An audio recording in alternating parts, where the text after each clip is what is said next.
Активные репетиции в театрах Казани. В июне 41-го вся культурная общественность города готовится к предстоящей декаде татарского искусства и литературы в Москве. Была прекрасная атмосфера, одухотворенная, счастливые ходили все. Луара Шакирзян, заведующая музеем театра имени Галяскара Камала, народная артистка Татарстана. Из Москвы режиссера приглашали, репетировали «Короля Лира».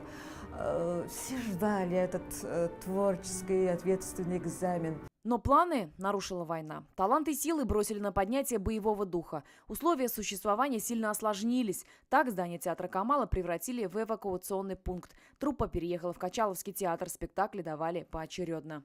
Люди, которые сидели в несколько часов в театре, они даже смеялись, они забывали о своих горстях. Срочно были пересмотрены репертуары. За годы войны 23 премьеры в Камаловском, 8 в Качаловском, 3 в оперном, в том числе и «Алтыншаш», либретто, для которого написал до войны Муса Джалиль. От голода на сцене падали в обмороки, но культурного голода не допустили. Тогда в театр ходили в верхней одежде, в тулупах, в пальто, потому как прогреть здание просто не было дров. Я виноват. Выступали в полях, в домах культуры, в военных частях и на улицах. Актрисы помогали в госпиталях. Все годы казанские артисты сдавали кровь. Полученные деньги отправляли на фронт. В музее театра хранится правительственная телеграмма от самого Иосифа Сталина. Прошу передать сотрудникам Татарского государственного академического театра, собравшим 120 тысяч рублей на постройку новых видов вооружения, мой братский привет и благодарность от Красной армии, говорится в телеграмме. В связи с ликвидацией музыкального училища увольняется весь штат педагогов. Педагогов уволили, Казанское музыкальное училище закрыли, здание отдали под НИИ. Как и все остальные, без работы и без средств к существованию осталась оперная певица Екатерина Ковелькова. Тогда она, уже известная на весь Союз, выступавшая на одной сцене с Шаляпиным, голодала. Екатерина Ковелькова оказалась в такой ситуации, что была вынуждена идти торговать на рынок своими вещами. Только так она могла заработать на кусок хлеба. Пришла в слезах, потому что ее узнали. Наиля Шарифуллина, доцент Казанского института культуры, музыковед.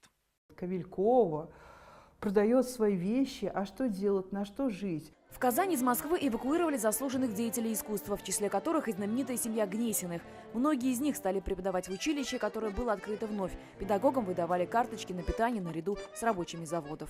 Когда играла на перчатке с отрезанными пальцами по холодным клавишам, а там все в шубах сидели, в валенках, слушали, настолько это было завораживающе интересно. Изобразительное искусство активно включилось в агитационную задачу. Эвакуированы в Казань были именитые художники и скульпторы из Москвы и Ленинграда. Выставки устраивались в госпиталях. Дина Хисамова, заместитель директора Государственного музея изобразительных искусств. Все наши художники практически переключились вот на создание плакатов. Тиражировали плакаты из столицы. «Родина мать зовет» и плакаты кукрыниксов. Работали по домам, мастерские позакрывались. Работали кто как мог. Громче зазвучали на фоне войны поэзия и проза. На фронт ушли Муса Джалиль, Фатех Карим, Нурбаян, Адель Кутой и другие. У тех, кто остался, миссия – ударить словом по врагу. Тема одна – на защиту Родины. Искусство, рожденное в истерзанных сердцах. Альбина Аслагараева, Андрей Сентальцев, ТНВ, Казань.